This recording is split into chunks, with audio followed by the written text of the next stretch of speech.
अस्सलाम वालेकुम नाज़रीन, मैं हूं डॉक्टर सादिया मोइन। प्रोग्राम सेहत है ज़िंदगी में आपके साथ। नाज़रीन करम, आज 14 अगस्त है। हम 75 ईयर सेलिब्रेशंस मना रहे हैं अल्हम्दुलिल्लाह। मेरी तरफ से, मेरी पूरी टीम की तरफ से, मेरे पूरे चैनल की तरफ से तमाम अहले वतन को जश्न आज़ादी की खुशियाँ बहुत बहुत मुबारक हों।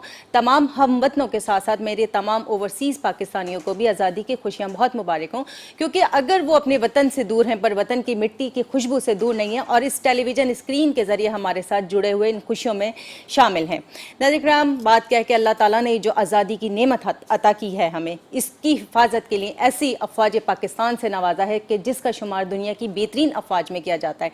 इसीलिए हमें अपने तमाम खुशियों में और अपनी दुआओं में अपने अफवाज पाकिस्तान के तमाम लोगों को, उनकी फैमिलीज़ को, शोहदा को, गाजियों को और उनकी फैमिलीज़ को ज़रूर याद रखना चाहिए, क्योंकि ये वो लोग हैं जो अपनी जानों की कुर्बानी देते हैं हमारी जानों की हिफाजत के लिए। और अल्लाह ताला से दुआ करते हैं कि हमारा वतन, प्यारा वतन पाकिस्तान हमेशा सलामत रहे और इसकी तरफ उठने वाली हर दुश्मन की हर निगाह को अल्लाह पाक नेस्तो नाबूद कर दे। नाज़रीन, ये जो प्रोग्राम सेहत है ज़िंदगी, इसमें हम हर इतवार शाम 4 बजे से 5 बजे आपके साथ मौजूद होते हैं। मुख्तलिफ डिजीज़ के बारे में डिटेल से आपको आगाही देते हैं और इस प्रोग्राम में आप मुख्तलिफ डिजीज़ के स्पेशलिस्ट से मुलाकात करते हैं। इसके साथ साथ उन लोगों से मुलाकात करवाती हूँ जिनका ताल्लुक मेडिकल की फील्ड से होता है। और आज हम 2 टॉपिक्स पे बात करते हैं और जो मेरे आज गेस्ट मेरे साथ मौजूद हैं, मैं आपसे उनका तारुफ करवा देती हूँ। मेरे पहले जो गेस्ट हैं वो ऑर्थोडोंटिस्ट हैं, जिनका ताल्लुक जिन्होंने BDS किया है Karachi medical and dental college से। ऑर्थोडोंटिक डिपार्टमेंट आगा खान से भी मुंसलिक रहे। इसके साथ साथ डॉक्टर अशरफ गनात्रा की टीम क्लफ पाकिस्तान का भी हिस्सा हैं। हमारे साथ मौजूद हैं डॉक्टर मोहम्मद अशफाक यूनुस, उनको करते हैं खुशामदीद। अस्सलाम वालेकुम डॉक्टर साहब, क्या हाल है? खैरियत से हैं? बहुत शुक्रिया आपकी तशरीफ़ लाने का। नाज़रीन, मेरी अगली मेहमान साइकोलॉजिस्ट हैं, उनको हम करते हैं खुशामदीद। उनका नाम है सोहा तारिक। अस्सलाम वालेकुम सोहा, कैसी हैं आप? ठीक ठाक, बहुत शुक्रिया। आप दोनों को जश्न आज़ादी की खुशियाँ बहुत मुबारक हों। और आज के दिन आज हमारे साथ खुशियों में शरीक हैं तमाम अहले वतन, और अल्लाह ताला के करम से हम इन सब खुशियों में अपने तमाम लोगों को शामिल करते हैं जो हमें अपनी दुआओं में याद रखते हैं। अब अपने प्रोग्राम की बाकायदा इब्तिदा करते हैं। हम चलते हैं पहले अपने डॉक्टर साहब की तरफ जो ऑर्थोडोंटिस्ट हैं। कि नाज़रीन, पहले एक बात बताती चलूँ कि ये ऑर्थोडोंटिस्ट होता क्या है। बेसिकली डेंटिस्ट्री की एक ये ब्रांच है। चूँकि हमारी ओरल हेल्थ का जिम्मेदार जब डेंटिस्ट होता है तो, और खुदा न खास्ता पैदाइशी तौर पर जो हमारे मुंह में यानी बचपन में जब किसी को कोई तकलीफ़ हो, कोई दांतों से मुतालिक इशूज़ हों, कोई बोन्स के इशूज़ हों, या खुदा न खास्ता किसी हादसे की वजह से कोई इशूज़ पैदा हो जाए, मुँह में कोई तकलीफ़ हो जाए, तो ये ऑर्थोडोंटिस्ट का काम होता है कि वो उसको सेट करे।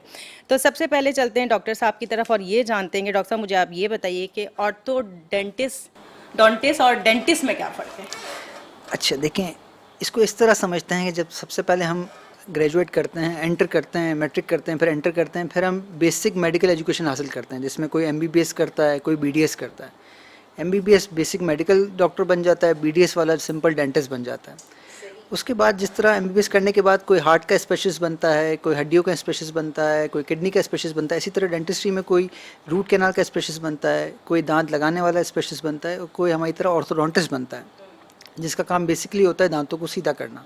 इसके अलावा बहुत सारे इसमें चीज़ें इन्वॉल्व होती हैं, विच इंक्लूड्स के हम जो कटे होंठ कटे तालू वाले बच्चे हैं उनके दांतों को सीधा करते हैं, उनके जबड़े का इलाज करते हैं, और उनके दांत जो नहीं होते उनकी कला को भी पुर करते हैं। अच्छा। ये सारे काम एज ए ऑर्थोडोंटिस्ट हमें करना होता है। ऑर्थोडोंटिस्ट करना है, ठीक है।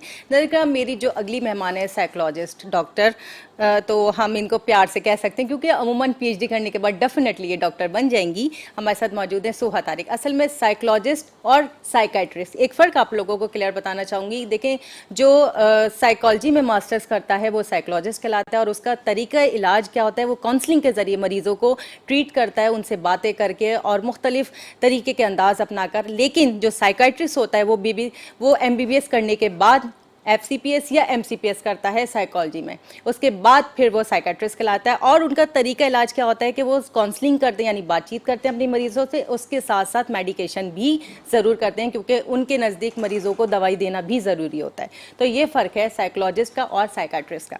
तो सोहा, ये मैंने तो अपने तौर पर बता दिया, अब आप दोनों का फ़र्क हमें अपने हिसाब से बताइए कि ये साइकोलॉजी और साइकाट्रिस्ट जो होता है इनका फ़र्क।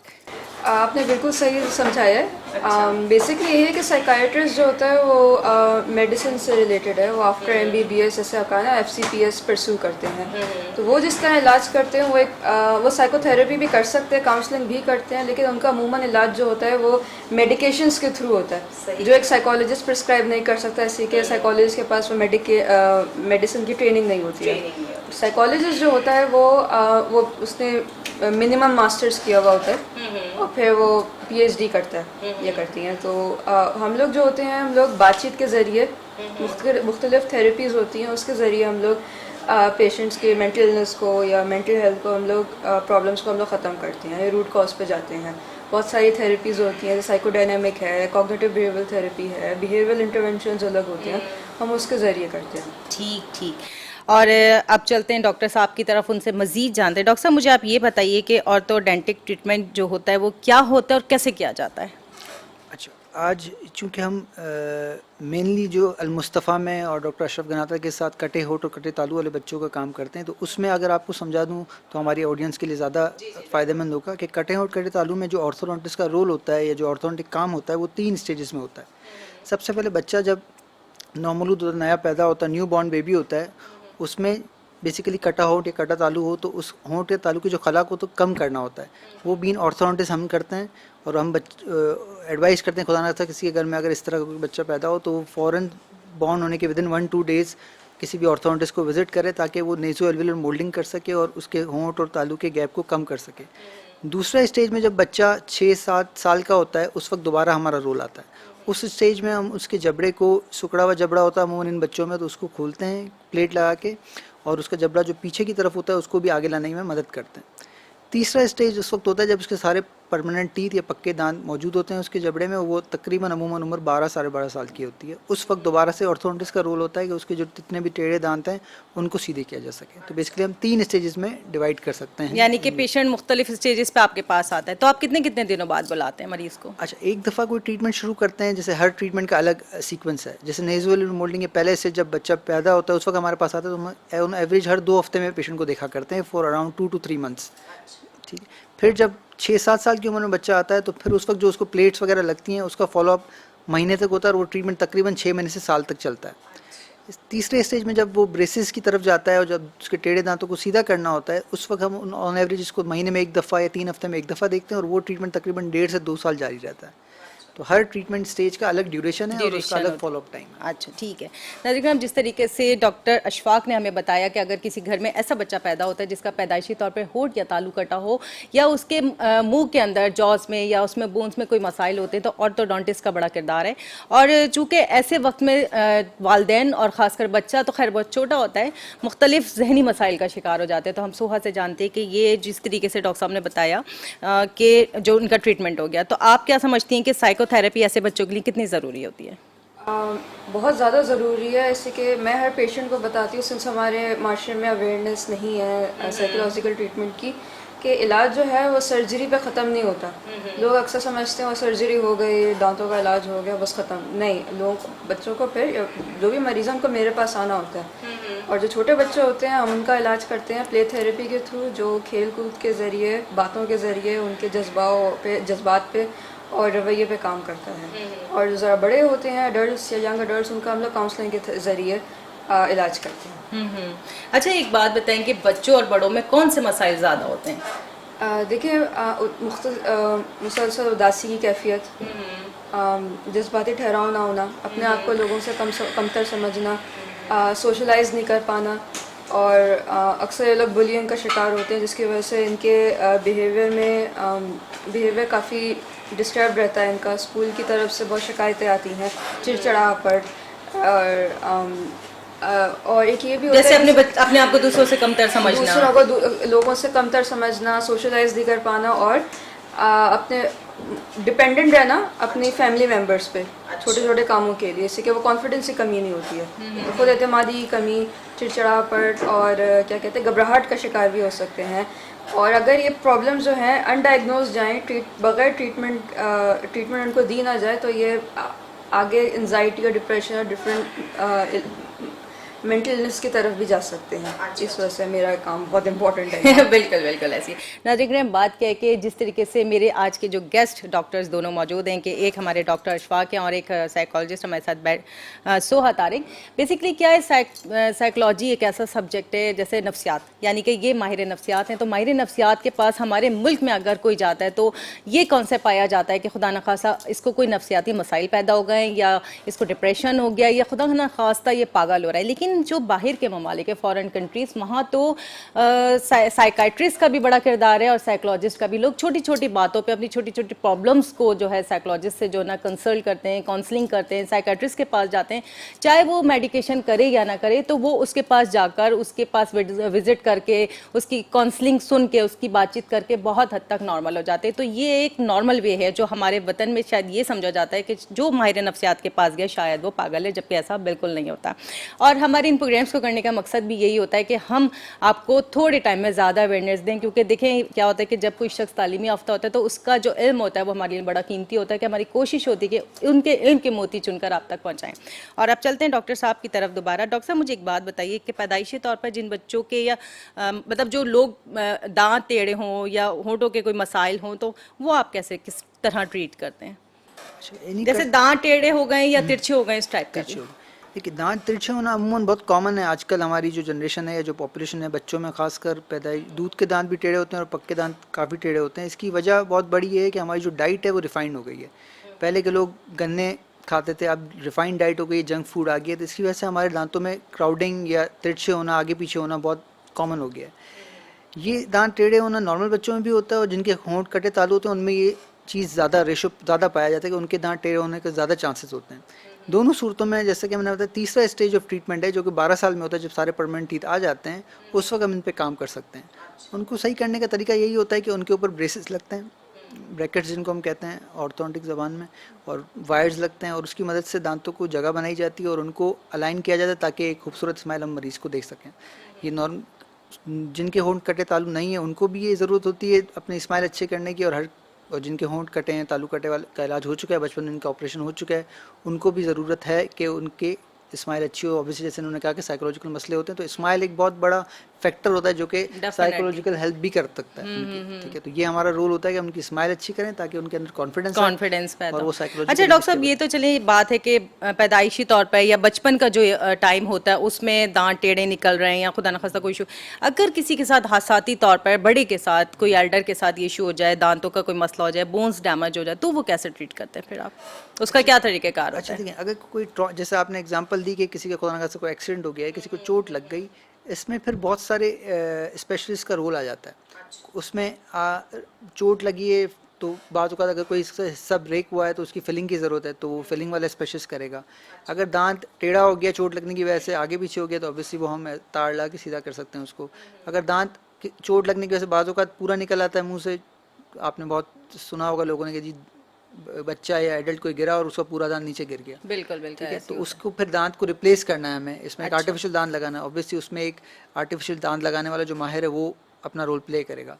तो इस तरह की अगर कोई चोट या नाकानी आफत से किसी को कोई नुकसान पहुंचता है उसके दांतों को या उस दांत की हड्डी को, तो वो फिर एक मल्टीपल स्पेशलिटी वाले लोग उसको डील करेंगे, जिसमें मल्टीपल लोग होंगे, अपना अपना रोल प्ले करेंगे वो। ठीक ठीक।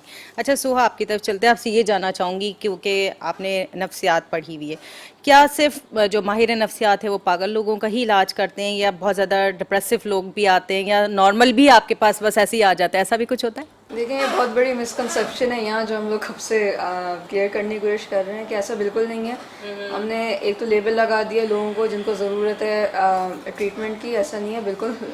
हर तरह के लोग आते हैं हमारे पास और हर वो शख्स आता है जो सोचने समझने की सलाहियत रखता हो। देखिए, जैसे मैं ये कहती हूँ, जैसे आप डॉक्टर के पास जाते हैं, किसी डेंटिस्ट के पास जाते हैं, किसी हार्ट स्पेशलिस्ट के पास जाते हैं, वैसे हमारे पास हैं। इसी कि आपका दिमाग भी है, वो भी आपके जिस्म का हिस्सा है और सबसे नाजुक और इम्पोर्टेंट हिस्सा है। हाँ, इस वजह से तो व्हाई नॉट, इसमें इतनी शर्म की वही। हाँ, अच्छा, बाज़ लोग को मैंने ये भी कहते सुना है जैसे कि हम जो है ना अपने दिल की नहीं सुनते, दिमाग की सुनते हैं, कि उनका दिमाग शायद सही सोचता है। शायद बहुत सारे लोग बड़े मज़ाही अंदाज में भी इस बात को कर रहे होते हैं कि दिल तो मनवा देता है, दिमाग पे चलना चाहिए, क्योंकि बाज़ लोग ये समझते हैं कि जो हम दिमागी तौर पे अपने आप को फैसले करेंगे बेहतर होंगे। और बाज़ औक़ात ऐसा होता है कि बहुत सारे केसेस में बड़े डिस्टर्ब हो जाते हैं, तो लोग पर्सनली भी अपने केसेस आपसे वो करने आते हैं। जी जी बिल्कुल। अपने जो भी उनके फियर्स होते हैं, जो भी उनकी डीपेस्ट बातें हैं जो किसी से शेयर नहीं कर सकते वो ऑब्वियसली वो हमारे साथ शेयर करते हैं इन सेफ स्पेस, एक नॉन जजमेंटल फ्री जोन जहाँ कोई इनको समझ सकता है, इनको गाइड कर सकता जो बात समझ सकता है, and then we can help them you know make their own decisions. क्या ये रैशनल डिसीजन है, क्या ये इमोशनली क्लाउडेड जजमेंट है ये। And may I add one thing कि इस चीज़ को मैं नॉर्मलाइज करना चाहती हूँ कि हम लोग एज थेरेपिस्ट हम लोग भी जाते हैं एक थेरेपिस्ट के पास। अच्छा। तो लेट्स यू नो अब वो वक्त आ गया कि वो लेवल यानी कि हर किसी को ज़रूरत है काउंसलिंग की। ठीक है, ठीक है। नाज़रीन किराम, हमारे दरमियान एक छोटा सा ब्रेक है, मिलते हैं ब्रेक के बाद। वेलकम बैक नाज़रीन, हम आपके साथ मौजूद हैं प्रोग्राम सेहत है ज़िंदगी में। आज 14 अगस्त भी है और हम 75 ईयर सेलिब्रेशंस मना रहे हैं अल्हम्दुलिल्लाह। और आज के मौके पे हमारी कोशिश है कि हम जितनी ज़्यादा मालूमात आपको दे सकें उतना आप सबके लिए अच्छा है। अब चलते हैं डॉक्टर साहब की तरफ और उनसे ये वाली बड़ी अहम बात जानते हैं कि ये जो नेज़ो ओव्यूलर मोल्डिंग ये क्या होता है, इसका क्या तरीक़ाकार है, ये बताइए। अच्छा, जैसा कि मैंने आपको बताया कि ऑर्थोडोंटिक ट्रीटमेंट के 3 हिस्से होते हैं कटे होंठ और कटे तालू वाले बच्चे में। जो पहला स्टेज होता है वो नेज़ोओव्यूलर मोल्डिंग कहलाता है या नैम थेरेपी कहलाता है। नैम थेरेपी या नेज़ोओव्यूलर मोल्डिंग क्या चीज़ है? जब बच्चे का होंठ कटा हुआ होता है तो उसके साथ उसका तालू मसूड़ा कटा हुआ होता है और उसकी नाक में भी इशू होता है जो कि बैठी हुई होती है। क्योंकि बच्चा जब पैदा होता है तो उसके अंदर मदर हार्मोन्स होते हैं, एस्ट्रोजन जिसको कहते हैं, हाइलुरोनिक एसिड कहते हैं। उस वजह से हम उनके टिश्यूज़ को मोल्ड कर सकते हैं। मोल्ड कैसे? जैसे कि होंठ अगर कटा हुआ और वो दूर है तो हम उसको टेप या प्लेट की मदद से करीब कर देते हैं। इसी तरीके से मसूड़ा अगर 2 हिस्सों में कटा हुआ है और वो दूर है काफ़ी एक दूसरे से, तो उन हिस्सों को हम करीब कर देते हैं। उसके लिए हम प्लेट लगाते हैं, टेप्स लगाते हैं और स्टार्ट के 3 महीनों में हम ये काम करते हैं ताकि जब उसका ऑपरेशन हो या सर्जरी हो होंठ की और मसूड़ों की तो सर्जन को आसानी हो जाए और ऑपरेशन का निशान कम से कम रहे। तो इस चीज़ को, इस 3 महीने के ट्रीटमेंट को हम कहते हैं नेज़ोओव्यूलर मोल्डिंग। और अल्टीमेटली हम इसकी नाक को भी उठाने के लिए एक अप्लायंस देते हैं जिसको हम नेज़ल स्टेंट कहते हैं। तो ये 3 चीज़ों पे काम करने को नेज़ोओव्यूलर मोल्डिंग कहते हैं और ये ड्यूरेशन तकरीबन 3 से 4 महीने चलता है, जिसके बाद हम बच्चे को सर्जरी के लिए भेज देते हैं सर्जन के पास। अच्छा, ये सारा आपका काम हो गया, आप सर्जरी का। ठीक ठीक। सोहा, आप मुझे ये बताइए कि जो साइकोथेरेपी आप करती हैं तो ये साइकोथेरेपी क्या ऑनलाइन भी की जा सकती है? की जा सकती है, लेकिन उसके लिए पेशेंट को 15 साल से अबव होना चाहिए। अच्छा। यूजुअली मेरे पास जो पेशेंट्स आते हैं अगर छोटे बच्चे हैं तो मैं तो प्ले थेरेपी के थ्रू इलाज करती हूँ, जिसके लिए उन्हें और जो थोड़े बड़े हैं उनको काउंसलिंग या साइकोथेरेपी के थ्रू, और हफ्ते में 1 दफ़ा सेशन होते हैं वो, तो उसके लिए आना पड़ता है। तो ये जो सेशन आप करवाती हैं क्या बहुत कॉस्टली होते हैं या मतलब एक ऐसी रेंज होती है कि हर कोई अफोर्ड कर सकता है? देखिए, अगर प्राइवेटली जाएं तो हाँ कॉस्टली हो सकते हैं, 3000 पर सेशन, 2000, 2500। लेकिन अगर आप अल मुस्तफ़ा हॉस्पिटल में आएंगी तो यहाँ कटे होठ कटे तालू के मरीज़ों के लिए ये सहूलत बिल्कुल मुफ्त है। अच्छा, माशाल्लाह, ज़बरदस्त, बेहतरीन। यानी कि हर कोई जो है जो अफोर्ड नहीं कर सकता वो आपके हॉस्पिटल से जो है वो रब्ता करे तो उसको फ्री मिल सकता है। अब तो ये थोड़ी सी बातें हो गई हैं मेडिकल के हिसाब से, और चूँकि 14 अगस्त का आज जश्न आज़ादी की खुशियों का दिन है तो डॉक्टर साहब आपकी तरफ भी ज़रा सा इस हवाले से बात करते हैं, क्योंकि नाज़रीन ये 14 अगस्त के हवाले से भी हम अपने मेहमानों से जानेंगे कि इनकी क्या एक्टिविटीज़ होती थी और अब क्या होती हैं। तो पहले बचपन में किस तरीके से मनाते थे और आजकल कैसे मनाते हैं जश्न आज़ादी? ऑब्वियसली बचपन में तो आपको पता है कि बहुत जोश भी होता है, शौक़ भी होता है लोगों को, बच्चों को। हमारे जो हम जब छोटे थे तो हमें भी बहुत शौक़ होता था कि घर में झंडियाँ लगती थी, लाइट्स लगती थी, पेरेंट्स को कहते थे जी फ्लैग्स ले आएँ हमारे लिए, बैचेस ले आएँ, तो बहुत ज़्यादा जोश व खरोश होता था। और अच्छी बात यह है कि अल्हम्दुलिल्लाह आज के बच्चों में भी है वो जोश व खरोश। ओबियसली हम अपनी जिम्मेदारी की वजह से अब उस तरह नहीं मना पाते, लेकिन अपने घर में जो छोटे होते हैं हम कोशिश करते हैं कि उनको वो सारी चीज़ें प्रोवाइड करें जो हमें की जाती थी, ताकि ये एक रिवायत बरकरार रहे और हम हर साल इसी तरह जोश जज्बे से अपनी आज़ादियों में आज़ादी मनाएं। इंशाल्लाह इंशाल्लाह। सो आप बताइए कि आप क्या करती थी जब छोटी होती थी, फ्रेंड्स के साथ मनाती थी, और आजकल जैसे आप जॉब भी कर रही हैं डेफिनेटली, तो अपने ये ऑफिशियल सर्कल में किस तरीके से जश्न आज़ादी बनाती हैं? बचपन में तो मुझे याद है स्कूल में हमारा फंक्शन होता था तो हम लोग हर साल अटेंड करते थे और बहुत दिनों जोश के साथ। मुझे इवन याद है अपने फादर के साथ मैं चार्ट्स बनाती थी और फिर फंक्शन भी होता था उससे भी हम लोग पार्टिसिपेट करती थी। अब जाहिर है जैसे डॉक्टर साहब ने कहा बड़े होते आते हैं रिस्पॉन्सिबिलिटीज़ बढ़ती हैं तो शायद वो उस ज़ाहिर है उस जज्बे के साथ नहीं बनाया जाता, लेकिन दोस्तों के साथ मैं हम लोग मतलब मिल ना लेते हैं छोटे होते हैं तो फ्रेंड्स के साथ सबसे अच्छा घर किसका सजा हुआ है, और रात को जब सजा के सोए competition होता तो सुबह सुबह उठे तो बारिश हुई होती थी मैक्सिमम अगस्त में। आजकल भी हो रही है बारिश तो। आजकल तो बहुत हो रही है। पहले जब मुझे याद है कि जब हम छोटे, अब मेरी बहन और मैं, हम दोनों सिस्टर सजा के जब सोते थे, सुबह उठे थे तो आधी झंडियाँ गिरी हुई होती थी, आधी झंडियाँ लगी होती थी, बिकॉज बारिश हुई। लेकिन बात क्या है कि हम चाहे कितने भी बड़े हो जाए, हमारी मोहब्बत अपने वतन के लिए इसी तरह है जिस तरह जब हम पाकिस्तान में रहते हैं और बाहर पाकिस्तान से जो लोग रहते हैं ओवरसीज़ पाकिस्तानी, वो भी अपने बच्चों की तरबियत बिल्कुल इसी तरह कर दें कि जैसे मैं अपनी बहन का जिक्र करूँ, मेरी बड़ी सिस्टर हैं, वो जापान में रहती है, अपने बच्चों को बाकायदा जश्न आज़ादी के वाइट एंड ग्रीन कपड़े पहनाती है, पूरे पाकिस्तान की बारे में बताती है, इवन कि उस दिन बाकायदा सेलिब्रेट करती है, पार्टी करती है कि मेरे बच्चों को बताओ कि ये मेरे वतन की आज़ादी और खुशी का दिन है। हम सबको चाहिए कि अपने आने वाली नई जनरेशन के लिए भी एक ऐसा पैगाम करें पैदा कि हम जिस खुशियों से मनाते हुए आ रहे हैं इस आज़ादी को, इसी तरह मनाते रहें। अब हम डॉक्टर साहब से जानते हैं कि ऑर्थोडेंटिक एक्सपेंशन क्या होता है, क्योंकि डॉक्टर साहब के जो वर्ड्स हैं ना, सवालात के बड़े मुश्किल वर्ड्स हैं, लेकिन फिर भी मैं कोशिश कर रही हूँ कि उनके साथ चलती रहूँ। तो इस बारे में बताइए, ये कौन सा ट्रीटमेंट है? आप अच्छी कोशिश कर रही हैं वैसे। अच्छा, ऑर्थोडोंटिक एक्सपेंशन के हवाले से आपने पूछा, बेसिकली ये दूसरा स्टेज ऑफ ट्रीटमेंट है जो मैंने आपको स्टार्ट में बताया था। पहला नेज़ोल मोल्डिंग था, ये दूसरा ट्रीटमेंट है। जब बच्चा 6-7 साल का हो जाता है, उस वक्त जब होंठ तालू कटा होता है ना, तो 3 डायमेंशनली मसला आता है। जो ऊपर वाला जबड़ा होता है वो चौड़ाई में भी कम होता है, और वो एंटीरियर पोस्टीरियर यानी आगे पीछे भी थोड़ा सा पीछे होता है, क्योंकि ऑपरेशन का निशान की वजह से होंठ उसको पुश करके रखता है पीछे की तरफ, ऊपर वाले जबड़े को, जिसको हम मैग्जिला कहते हैं। अब जब बच्चा 6-7 साल में आता है, उस वक्त जो ऊपर वाला जबड़ा होता है उसकी ग्रोथ हो रही होती है। हम उस ग्रोथ का फ़ायदा उठाते हुए कुछ ऐसे अप्लायंसेस लगाते हैं जिसमें वो जबड़ा जो सुकड़ा हुआ है उसको थोड़ा सा चौड़ाई में बढ़ाएं, और वो जो पीछे की तरफ है उसको आगे भी लाएं। तो कुछ ऐसी अप्लायंसेस या प्लेट्स कहते हैं क्या होती हैं, जिनकी वजह से हम ये काम कर सकते हैं। और ये आइडियल एज होती है कि बच्चे की ग्रोथ का, उसकी हड्डियाँ बढ़ रही होती हैं, उस चीज़ का फ़ायदा उठाते हुए जो भी कमी पेशी रह गई है उसकी ग्रोथ में बचपन में किसी डिफेक्ट की वजह से, हम उस पर काम करें।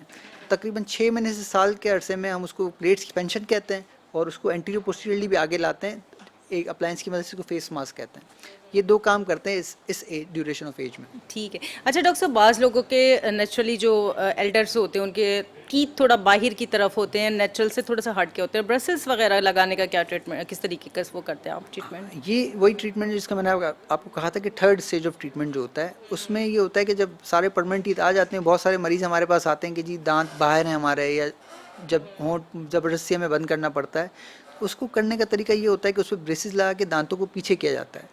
अब पीछे करने के 2-3 सूरतें आते हैं। पीछे करने के लिए हमें जगह चाहिए होती है, ऑब्वियसली जिन दांतों में पहले से जगह मौजूद होती है उसमें हम ब्रेसेस लगा के उनको पीछे कर देते हैं, उस जगह को इस्तेमाल करते हुए।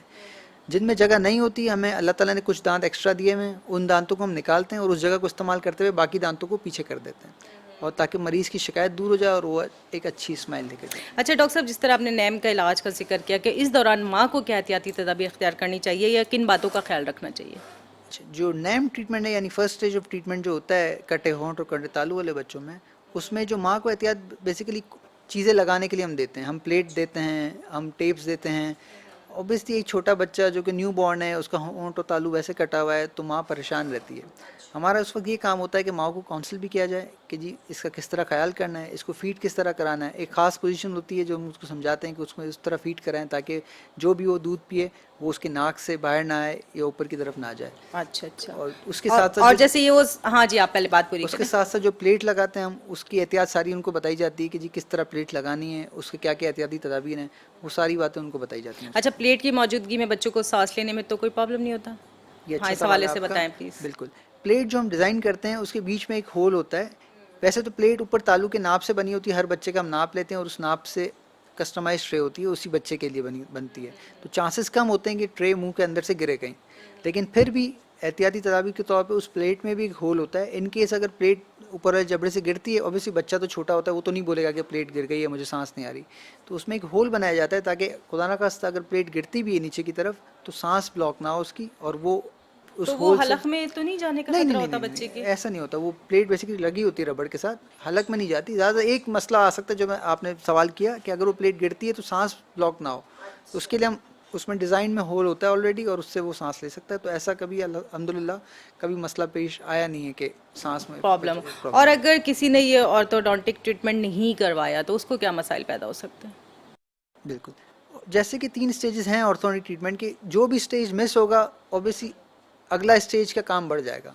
अगर एक काम हम टाइम पे नहीं करेंगे तो अगला स्टेज पे जब पेशेंट हमारे पास आएगा तो उसका पुराना काम भी नहीं हुआ होगा, जिसकी वजह से हमारा काम बढ़ जाएगा। ठीक है, अगर कोई चीज़ ब्रेसिस से सही हो सकती है, अगर उसकी नेज़ोरल मोल्डिंग अच्छी हो गई है तो अगला जो स्टेज है उसका ट्रीटमेंट का वो इजी हो जाएगा, उसका ड्यूरेशन कम हो जाएगा। इन केस अगर नेज़ुरल मोल्डिंग नहीं हुई और बच्चा 7 साल में डायरेक्ट आया विदाउट नेज़ुरल मोल्डिंग हमारे पास, तो हमारा काम उस वक्त बढ़ जाएगा। ऑब्वियसली जो सर्जन का काम है वो भी बढ़ जाएगा। तो चीज़ें अगर टाइमली विजिट कर लिया जाए ऑर्थोडोंटिस्ट को तो हम एक बड़े काम से बच के छोटे काम में उसको बेहतर स्माइल और बेहतर फेस प्रोवाइड कर सकते हैं। ठीक है। नाज़रीन किराम, आज मेरे साथ मौजूद हैं डॉक्टर अशफाक और सोहा, जो कि अपनी अपनी स्पेशलिस्ट हैं ये लोग जिस चीज़ के, वो आपको सारी मालूमात दे रहे हैं। बात क्या होती है कि जब हमारे घर में जो हमारे वालिदैन हैं या हमारे बच्चे होते हैं वो एक नॉर्मल रूटीन पे जी रहे होते हैं, उनका सोना जागना खाना पीना एक प्रॉपर टाइम पे होता है। लेकिन बाज़ औक़ात होता है कि बहुत सारे हमारे घर के अफराद इस चीज़ में मुब्तला हो जाते हैं कि अगर वो बहुत ज़्यादा देर जाग लेते हैं तो उनका मूड चिड़चिड़ा हो जाता है, या फिर उन्होंने खाना वक्त में नहीं खाया या उनके मूड के मुताबिक कोई चीज़ बनी ना हो या उनके मूड के ख़िलाफ़ कोई बात हो तो बहुत ज़्यादा चिड़चिड़ेपन का शिकार होते हैं। ये कभी कभी तो हो जाता है, लेकिन अगर ये कंटिन्यू होने लगता है तो हमें फिर ज़रूरत पड़ती है हम किसी साइकोलॉजिस्ट के पास जाएं और उसका ट्रीटमेंट करवाएं। ये बहुत ज़रूरी होता है कि हमें अपने घर वालों की बिहेवियर पे भी नज़र रखना ज़रूरी है, क्योंकि माहिर नफ्सियात से मुलाकात बेहतरी होती है। ये आप लोग अपने जहन से बिल्कुल निकाल दीजिए कि अल्लाह ना करे कोई पागल है या कि कोई बहुत डिप्रेसिव पेशेंट है तो वो ही माहिर नफ्सियात के पास जाएगा। तो सोहा, मुझे इस हवाले से बात बताइए कि मुख्तलिफ फैमिलीज़ के लोग भी आते होंगे आपके पास जो कि किसी वजह से, किसी हादसे की वजह से या किसी भी डिसअपॉइंटमेंट की वजह से जो ना डिस्टर्ब हो जाते हैं, तो ऐसे लोगों का ट्रीटमेंट आप कैसे करती हैं? देखिए, हम लोग हर तरह के प्रॉब्लम्स आते हैं मेरे पास से। अल मुस्तफ़ा में जो मैं स्पेसिफिकली क्लेफ्ट लिप और क्लेफ्ट पैलेट पेशेंट्स पे काम कर रही हूँ, यहाँ उनके जो मसाइल होते हैं वो रिलेटेड टू देखिए एस्थेटिक्स भी बहुत इंपॉर्टेंट पार्ट होता है। क्योंकि देखिए ना, जब किसी घर में ये बच्चा पैदा हो गया, बच्चा तो छोटा है, उसे तो अभी कुछ भी नहीं मालूम, सबसे पहले तो माँ बाप को ज़रूरत होती है कि इनकी साइकोथेरेपी की जाए। वो भी डेफिनेटली आप करती है, वो बताइए। बिल्कुल, पेरेंटल काउंसलिंग बहुत बड़ा हिस्सा है मेरी जॉब का। और यूजुअली पेरेंट्स डरते भी हैं बच्चों के माशरा किस तरह उनको ट्रीट करेगा, उनके अपने रिश्तेदार किस तरह ट्रीट करेंगे उन्हें, बच्चे किस तरह ट्रीट करेंगे। अमूमन मेजॉरिटी जो केसेस हैं मेरे पास, वहाँ हर बच्चा जो आता है या एडल्ट जो आता है, ऐसा हुआ नहीं है कि किसी ने उनके देखकर उन्हें कोई अजीब बात नहीं की हो, कोई ऐसी बात नहीं की हो जिससे उनको दुख ना हुआ हो। और स्कूल में स्पेशली इनका बुलिंग का ये लोग शिकार होते हैं, मजाक भी उड़ाया जाता है या शक्ल पे या उनकी आवाज़ पे, जिस पे ज़ाहिर है बच्चा तो अफेक्ट होता है, माँ बाप साथ में भी अफेक्ट होते हैं। ऑब्वियसली अब आप अपने औलाद को देखेंगे उसको, and you can do anything. Usually schools भी इतना कॉर्पोरेट नहीं करते हैं, तो उससे मेरा यहाँ दिस इज़ वेयर आई कम है ना, हम लोग अभी से इन पे काम करते हैं ना, हाउ टू उनको कोपिंग स्किल्स सिखाते हैं। मतलब आपकी कोशिश होती है कि जो बच्चा आपके पास आया है, होठ कटा तालू कटा बच्चा, उसकी सर्जरी हो गई है, डेंटिस्ट्री का काम ख़त्म हो गया, तो उसकी आपने साइकोथेरेपी ऐसी करनी है कि वो एक माशरे में अच्छा इंसान बने। जितनी यंग एज हो ना, एटलीस्ट अबव 3 एज के बच्चे मेरे पास आते हैं, हम लोग अभी से उन पे काम करते हैं ताकि वो अपने में कॉन्फिडेंस अपनी लूज़ ना करें। दे डोंट फील कि कि मैं अलग हूँ या मैं अलग, मुझे क्यों अलग बनाया गया है। अच्छा, ये वो अपने तौर पे जो फील कर रहे हैं। ये बहुत बड़ा इशू है कि they think that they alienated feel करते हैं। और ये चीज़ हमें नॉर्मलाइज करनी है कि जिस बिकॉज कोई एस्थेटिक इशू है या कोई कुछ मेडिकल इशू है, इसका मतलब ये नहीं कि उनमें कोई काबिलियत नहीं है या उनमें सोचने समझने की सलाहियत डिफरेंट है उनमें, it's just like us. And kindness और empathy goes a long way. ये एज अ सोसाइटी हमें ये देखना होगा। ठीक। नाज़रीन, प्रोग्राम सेहत है ज़िंदगी में आपके और हमारे दरमियान छोटा सा ब्रेक है, मिलते हैं ब्रेक के बाद। प्रोग्राम सेहत है ज़िंदगी में और आज 14 अगस्त भी है, सेलिब्रेशंस हम मना रहे हैं 75 ईयर्स अल्हम्दुलिल्लाह। और डॉक्टर्स हमारे साथ मौजूद हैं जो आपको डिटेल से अपनी ख़ास बातें बता रहे हैं। हम डॉक्टर साहब से कुछ ऐसे सवाल भी कर लेते हैं, चूँकि ये तो ऑर्थोडोंटिक है, लेकिन थोड़े बहुत डेंटिस्ट्री के सवाल भी कर लेते हैं क्योंकि हमारे लिए फ़ायदेमंद है इनका आना। डॉक्टर साहब, मुझे ये बताइए कि अक्सर लोग होते हैं नॉर्मली ठंडा खा लिया, गर्म खा लिया, एकदम से दर्द हो जाता है, या अमूमन जैसे कितना पिन वाले दर्द हो रहे होते हैं, वो मतलब बज़ाहिर देखने में कुछ नहीं लग रहा है, बस पेन हो रहा है, क्या करना चाहिए, क्या ट्रीटमेंट देंगे आप? अच्छा, देखिए सबसे पहली बात कि सिम्टम्स क्या हैं या कंप्लेन क्या है पेशेंट को। अगर टीसें उठ रही हैं, जैसे कि अमूमन होता है कि शिकायत करते हैं कुछ ठंडा खा लिया, कुछ गर्म खा लिया, टीसें उठ रही हैं, तो ऑब्वियसली इसका कोई ना कोई रीज़न होता है। जब पेशेंट हमारे पास ये कंप्लेन लेके आता है तो हमारा सबसे पहले काम होता है उसकी शिकायत सुनना, उसकी हिस्ट्री लेना और उसका मुआयना करना। मुआयने में हमें ये पता लगता है कि बहुत सारी चीज़ें क्लिनिकली विजिबल होती हैं। अगर कोई कैविटी है या दांत में, आम जबान में हम कहें दांत में कोई सुराग है या कीड़ा लगा हुआ है, तो उसकी वजह से ये बहुत बड़ी वजह होती है जिसकी वजह से दांतों में ठंडा गर्म लगता है। अच्छा। अगर इस तरह की कोई चीज़ है तो हम जाहिर सी बात उसका एक्सरे करते हैं। उसका पहला स्टेज होता है कि उसकी फिलिंग कर ली जाए। फिलिंग से काम ना चले तो उसका रूट कैनाल करना पड़ता है, यानी जड़ की सफाई होती है जिसको रूट कैनाल कहते हैं, और उसके बाद उस पर कवर लगाया जाता है। अगर खुदा न खास्ता इतना गहरा है वो सुराग या इतनी कैविटी इतनी डीप है कि दांत अनसेवेबल है, तो लास्ट ऑप्शन होता है कि उस दांत को निकाल दिया जाए। बाकी पहला ऑप्शन, दूसरा ऑप्शन, तीसरा, सारे ऑप्शन होते हैं। हम दांत को, नेचुरल दांत को सेव करने की कोशिश करते हैं। अगर दांत अनसेवेबल हो जाए तो फिर उसको निकाल के एक आर्टिफिशियल दांत लगाया जाता है। ये रूल सारे दांतों पे अप्लाई होता है एक्सेप्ट द विजडम टूथ, अक्लदाढ़ जिसको हम कहते हैं। अक्लदाढ़ में जब भी कोई मसला होता है डेंटिस्ट साहब को हमेशा सबसे पहले कहकर उसको निकाल दें, क्योंकि उसका चबाने में कोई रोल नहीं होता और दिखने में भी कोई रोल नहीं होता। बाकी किसी लेकिन मौजूदगी का रोल तो है ना उसकी। हाँ है, लेकिन वो अमूमन 60% लोगों में वो या तो मौजूद नहीं मजाक होती। में तो लोग ये भी बोल रहे होते हैं ना, तुम्हारी अक्लदाढ़ नहीं है, ये तो अकल यकीनन नहीं होगी। हाँ, लेकिन ये मिथ है, ऐसा नहीं है। बहुत सारे लोगों की अक्लदाढ़ नहीं होती, या मौजूद होती तो वो हड्डी के अंदर होती है, मुंह के अंदर निकल नहीं पा रही होती, इम्पैक्टेड होती है। अच्छा अच्छा। वैसे जो हमारे दांतों की जो तादाद है ऊपर और नीचे, ये कितने होते हैं डॉक्टर साहब? ये अकलदाढ़ को मिला के 32 होते हैं। अकलदाढ़ मौजूद ना हो तो फिर 28। अच्छा, यानी कि जिसकी अकलदाढ़ है कुछ ना कुछ तो फायदा होता ही होगा ना। नहीं, अकल से कोई ताल्लुक नहीं अच्छा, अकल से कोई ताल्लुक नहीं। नारिग्राम, ये बात बड़ी तसल्ली बख्श है कि अगर आपकी अकलदाढ़ नहीं निकली है तो बिल्कुल परेशान होने की ज़रूरत नहीं है, क्योंकि ये लोग मुहावरतन ज़रूर कहते हैं लेकिन इसका अकल से कोई ताल्लुक नहीं है। आज हमें ऑर्थोडोंटिक ने बता दिया है। और चलते हैं सुहा की तरफ। सुहा, मुझे एक बात बताइए कि इनकी बातों से बहुत सारी चीज़ें जहन में आती हैं। जिस तरह हमारी ओरल जो ना हेल्थ का जिम्मेदार डॉक्टर है, ऑर्थोडेंटिस्ट है, डेंटिस्ट्री की एक ब्रांच है, और इसके साथ साथ अब हम सुहा की तरफ ये जानते चल के कि अगर कोई हस्बैंड वाइफ आपके पास आते हैं और जिनकी मेंटलिटी आपस में नहीं मिलती, बन नहीं रही है, चल नहीं रही है, तो क्या मशवरा देती हैं, किस तरह ट्रीट करती है उनको? देखिए, मैरिटल प्रॉब्लम्स के लिए मैं स्पेशलाइज्ड एक कपल्स काउंसलर की तरफ मैं रेफ़र करती हूँ। यूजुअली होता है, अच्छा। यूजुअली जो मेरे पास पेशेंट्स आते हैं वो इंडिविजुअल अपने प्रॉब्लम्स के लिए आते हैं। लेकिन अगर फ़र्ज़ करें वो वाइफ आ गई कि ना मेरे हस्बैंड को ही मैं लाना चाहती हूँ, तो मैं बोलूँ कि भाई आप किसी कपल्स काउंसलर के पास जाएं। एंड यूजुअली हम लोग देखते हैं कि अंडरस्टैंडिंग क्यों नहीं है, शादी का क्या रीज़न था, क्या वो फोर्स थी, अरेंज थी, अगर नहीं तो फिर इवन अगर लव मैरिज थी तो व्हाट वेंट बैड, और यू नो एज हम लोग क्या कर सकते हैं, कम्युनिकेशन बेहतर कर सकते हैं, हम लोग एम्पैथी ज़्यादा ला सकते हैं, कॉम्प्रोमाइज़ कहाँ कर सकते हैं, कहाँ नहीं। यूजुअली एक शख्स ज़्यादा कर रहा होता है, एक नहीं, या क्या सिचुएशन सॉल्वेबल है भी या नहीं, क्या टॉक्सिक रिलेशनशिप है, कि क्या करना चाहिए, तो उसके लिए ये होता है, ये होता है। अच्छा, एक इम्पोर्टेंट कि कि जैसे हाँ जी, आप पहले अपनी बात प्रॉब्लम है ना, जो भी प्रॉब्लम है उसके लिए एक स्पेशलाइज्ड प्रोफेशन है। वैसे इफ मैरिटल प्रॉब्लम है तो कपल्स काउंसलर के पास आप भेज देती हैं। बिल्कुल। अच्छा, वैसे चूंकि आप साइकोलॉजिस्ट हैं तो आपके नज़दीक बिहेवियर के लिहाज से कौन सा बंदा आप कहेंगी परफेक्ट बंदा है, कि उसका अखलाक भी अच्छा है, उसका बात करने का अंदाज भी अच्छा है, गुस्सा भी नहीं करता, कूल माइंड भी है, इस टाइप की भी कुछ बातें होती हैं? देखिए, गुस्सा हर शख्स को आता है। हम लोग, हमारे दिमाग में नॉर्मल शख्स होता है जो कोई भी इमोशन खुशी के अलावा दिखाता नहीं है। जबकि मैं बताऊं कि ऐसा नहीं है। एक इंसान में खुशी भी है, खुश भी हो सकता है, गुस्सा भी आ सकता है, उससे उदास भी हो सकता है। हाँ, वो प्रॉब्लम नॉर्मल होने के दायरे से बाहर आ जाती है अगर मुसलसल उदासी कैफियत है, गुस्सा इतना आता है कि कि आप फिजिकल वायलेंस की तरफ जा रहे हैं, वर्बल अब्यूज़ की तरफ जा रहे हैं, तो ये होता है। एंड एक मिसकंसेप्शन है कि इससे बहुत सिवियर केसेस आते हैं हमारे पास। ऐसा नहीं है।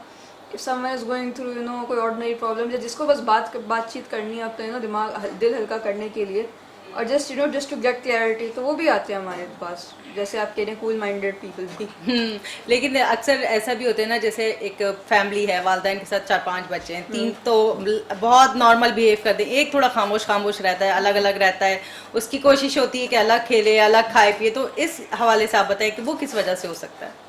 देखिए, कोई एक कॉन्टेक्स्ट के बगैर तो मैं कुछ एग्जैक्ट वो रीज़न नहीं देख सकती, लेकिन हर शख्स की पर्सनैलिटी अलग होती है। और हमें देखना होता है कि चाइल्डहुड में ऐसा क्या हुआ है, अच्छा, मे बी किस की करनी पड़ती है पूरी। एग्जैक्टली। और फिर पेरेंटिंग भी देखनी होती है, क्या वो निगलेक्ट तो नहीं हुआ है। अच्छा, ये क्या, कुछ लोग इंट्रोवर्टेड ज़्यादा होते हैं, कुछ लोग एक्सट्रोवर्टेड ज़्यादा होते हैं, कुछ लोग some people keep to themselves, कुछ लोग लाइफ ऑफ द पार्टी होते हैं। तो ये भी पर्सनालिटी ट्रेट्स होती हैं, उसको जानने के लिए we have to go back you know childhood से, और फिर देखना होता है। और फिर ये भी स्टीरियोटाइप्स बनाए हुए होते हैं कि इंट्रोवर्ट्स होते हैं वो ज़्यादा, उनमें एटीट्यूड ज़्यादा होता है, या ये लोग बात नहीं करना चाहते, ऐसा नहीं है। We just you know they are more comfortable with themselves और विद सम पीपल जिनमें वो ज़्यादा घुल मिल लेते हैं, तो यू नो। अच्छा, ऐसे वाले पेरेंट्स आते हैं बच्चों को लेके, ये हमारा बच्चा जो है पढ़ता नहीं है, इसका दिल नहीं लगता पढ़ने में, तो आप क्या काउंसलिंग करती है बच्चे से? एक तो मुझे लगता है कि थोड़ा नॉर्मल बिहेवियर भी है, बचपन में थोड़ा वैसे दिल नहीं चाहता पढ़ने का फवाइद नहीं पता होते ना पढ़ने के। मेरे पास एक आई हुई थी कि 3 साल का पेशेंट था वो, और कहते इसको पढ़ाई का शौक नहीं है। मैं कहा 3 साल का बच्चा, इसका वैसे यू नो अटेंशन और फोकस कम है उसका, वो क्यों पढ़ना वो तो समझ ही नहीं रहा होगा आपकी बातें तो बस ये कहा था कि मैंने कि थोड़ा इसको अगर आप पढ़ा रही हैं तो टाइम लिमिट के साथ करें, 5 मिनट करें फिर ब्रेक दे दें, इस तरह करके। इस एज में कॉन्सेंट्रेट नहीं कर सकता बच्चा। हाँ, ये मैं ज़रूर बोलती हूँ कि स्क्रीन बिहेवियर ने कंसंट्रेशन और अटेंशन को काफ़ी इफेक्ट किया है। और सिर्फ बच्चों में नहीं, अडल्ट्स में भी बहुत हो गया है। नोटिस कि कोई किताब नहीं पढ़ता। अच्छा देखिए, जब आप तालीम हासिल कर रही हैं, आप साइकोलॉजी पढ़ रही हैं, इतना ज़्यादा मोबाइल के यूजेस के टॉपिक्स नहीं होते होंगे, डेफिनेटली अब डाले जाते हैं, या क्लिनिकल आप प्रैक्टिस में देखती हैं या प्रैक्टिकल प्रैक्टिस होती है, तो आप ये बताएंगे इस हवाले से बच्चे को कैसे समझाती हैं कि बेटा ये नुकसान दे आपके लिए? हम लोग, मैं ख़त्म नहीं करती इसे, देखिए फ़ायदे भी हैं इसके। मैं कहती हूँ कि स्क्रीन टाइम को हम लोग ख़त्म नहीं कर सकते, इसको कम कर सकते हैं। हर चीज़ you know excessive anything is bad, जो वो कोट है। तो मैं कहती हूँ कि उसको कम करें, और कोशिश कर, पेरेंट्स से मैं ज़रूर कहती हूँ कोशिश करें कि मॉनिटर करें कि बच्चा क्या देख रहा है, और देख भी रहा है वो वीडियो नहीं। यूजुअली बच्चे होते हैं वो एक देखते नहीं है, फॉरन देयर स्क्रॉलिंग। यस यस, इस वजह से उनकी अटेंशन तभी से ही, उनकी फोकस करने की वो सलाहियत तभी से ही अफेक्ट हो रही है। तो make sure what ever they watch, वो आप भी बैठे हैं और देखें कि वो वीडियो हटाए नहीं। तो इस तरह यही मैं बोलूँ। अच्छा बताइए, एक मुझे आपकी बात में बड़ी प्यारी सी मज़ेदार सी एक वीडियो याद आई। अच्छा, एक छोटा सा बच्चा था, होगा वो कोई तकरीबन 3-4 साल का, तो उसकी मदर, उसमें जो कैप्शन लिखा था कि मदर ने कहा हाथ नहीं लगाना है मोबाइल में, तो हाथ उसने ऐसे रखे हुए और पैर के जरिए वो स्क्रीन चला रहा था। तो मतलब मैंने कहा बच्चों में इतना ज़्यादा जो इस चीज़ का शौक हो गया कि करना है बस किसी भी तरीके से। डिज़ाइन टू यू नो, ये तो डिज़ाइन किया गया है ताकि लोग एडिक्टेड हुए इससे। जी जी जी। और ऑब्वियसली यू नो बच्चा को, अगर आप आजकल देखें बच्चे टॉयज से नहीं खेलते हैं, उनको फ़ोन चाहिए। आप जैसे मैंने अपने प्ले रूम में भी देखा है, जब हमारा सेशन प्ले थेरेपी होते हैं, वहाँ मुख्तलिफ टॉयज भी रखे हुए होते हैं, बच्चों को कंप्यूटर की तरफ आना होता है कि इस पे गेम लगाएं, इस पे गेम लगाएं, they are not interested in that. अच्छा अच्छा। एंड लेकिन ये बोलूँगी स्क्रीन टाइम आपकी मेंटल हेल्थ काफ़ी इफेक्ट करता है। आपके इमीडिएट ग्रेटिफिकेशन जो होती है ना, कॉन्सेप्ट वो आया हुआ होता है कि जो चीज़ चाहिए अभी चाहिए, मुझे वेट नहीं करूँगा या करूँगी मैं। इसकी भी गाइडलाइन होती है ना कि आप बच्चों को इतना स्क्रीन टाइम दें 24 आवर्स में। लेकिन आजकल तो मेरे ख्याल से वो कहेंगे हमें 24 आवर्स दिखा दो, हम सोते के टाइम पे रख देंगे। लिमिट करना चाहिए मेरे ख्याल, तो ये ज़्यादा अच्छा बताएंगे कि इसको लिमिट कर देना चाहिए कि बच्चों को 1 घंटा या दिन में मैक्सिमम 2 घंटे दें, या यू नो ब्रेक्स के साथ भी दें। मैं अडल्ट्स को ही बोलूँगी, मैं सोने से पहले फ़ोन को थोड़ा कम यूज़ किया करें। कम यूज, वही टाइम ज्यादा फ्री वाला मिलता है कि इस वक्त जरा ज्यादा लोग देखते हैं सोते वक्त। स्क्रोलिंग, हर वक्त स्क्रोलिंग, और सोने से पहले बिस्तर पे आपकी पता है वो आपकी नींद बहुत इफेक्ट करती है। ठीक है नाज़रीन किराम, जिस तरीके से हमारे साथ जो साइकोलॉजिस्ट सोहा मौजूद है, उन्होंने पूरी डिटेल हमें इस हवाले से बता दी कि हमें अपना बिहेवियर कैसा रखना होता है, पेरेंट्स को कैसे रखना है, बहन भाइयों को कैसे रखना है, बच्चों के लिए हमें एक रोल मॉडल बनना होता है। बहुत सारी चीज़ें हमें अपनी रूटीन से हट के बच्चों के लिए जो ना सही करनी होती हैं। और जहाँ तक एक मोबाइल यूज़ की बात है, तो का आप ख़त्म नहीं कर सकते, लेकिन एक टाइम कैलकुलेट बना दीजिए कि जिसमें आप बच्चों को बताइए कि आपने इतनी देर मोबाइल देखना है और इसके बाद आपने अपनी स्टडी करनी है। और हकीकत क्या है कि ये सारी बातें बड़ी कीमती होती हैं कि मैंने आपको हर दफ़ा हर प्रोग्राम में ये ज़रूर बताती हूँ कि जिस भी डिज़ीज़ का स्पेशलिस्ट या मेडिकल फील्ड का स्पेशलिस्ट हमारे साथ मौजूद होता है, उसकी तालीम और उसकी इल्म बड़ा कीमती होता है। इस थोड़े से वक्त में जो हम आपको बताते हैं उन्हें खुद भी याद रखें और दूसरों के लिए भी रोल मॉडल बने। आप लोग, मेरे प्रोग्राम का टाइम ख़त्म होने वाला है, मैसेज देना चाहेंगे दोनों? डॉक्टर साहब आप दे दीजिए। मैं जश्न आज़ादी के हवाले से जी बिल्कुल, यही मैसेज चाहिए आज मुझे जश्न आज़ादी के हवाले से। मुझे बस एक अभी बैठे बैठे एक किस्सा याद आ गया कि स्कूल में एक टैबलो हमने किया था, मेहदी हसन साहब का सॉन्ग था, मैंने उस वक्त तो बड़े जोशीले में हम टैब्लो कर लेते, आज जब वो सॉन्ग सुनता हूँ तो वो मैसेज आवाम को देना चाहेंगे, ये जी, वतन जी। तुम्हारा है, तुम हो पास पाएं इसके। बिल्कुल ऐसे। तो ये मैसेज है सबके लिए कि हम सबकी जिम्मेदारी है कि इसको बढ़ाएं आगे, जो हमारी बहुत कुर्बानियों से बना है। हम सबको अपना अपना अपनी अपनी जगह पे रोल प्ले करना चाहिए और हम ही इसके पास पाएं, बिल्कुल। हमें जिम्मेदारी निभानी चाहिए। बिल्कुल बिल्कुल जी सोहा। मैं यूथ को तो स्पेशली ये कहूँगी कि जो भी आप कर रहे हैं, make sure you give back to the country जिसने आपको यहाँ तक पहुँचाया है। एंड वो ये बहुत कुर्बानियों के बाद ये मिला है ये मुल्क, तो लेट्स इसको फॉर ग्रांटेड नहीं लेते। बिल्कुल, हिफाजत के लिए जो ना हर शख्स अपना किरदार अदा करे। नाज़रीन, आज का प्रोग्राम सेहत ज़िंदगी यकीनी तौर पे आपको पसंद आया होगा और आज 14 अगस्त के हवाले से भी हमने बात की, क्योंकि अल्हम्दुलिल्लाह इस दफ़ा हम 75 ईयर सेलिब्रेशंस मना रहे हैं और अल्लाह ताला से दुआ करते हैं कि ये हम रहें ना रहें, हमारा आज़ाद वतन हमेशा सलामत रखे अल्लाह पाक, और इसकी तरफ उठने वाली हर दुश्मन की हर निगाह को नेस्त नाबूद कर दे, आमीन। अपने प्रोग्राम पसंदीदा प्रोग्राम सेहत ज़िंदगी से डॉक्टर सादिया मोइन को इजाज़त दीजिए। अल्लाह ने चाहा ज़िंदगी रही, फिर मुलाकात होगी। अल्लाह हाफ़िज़।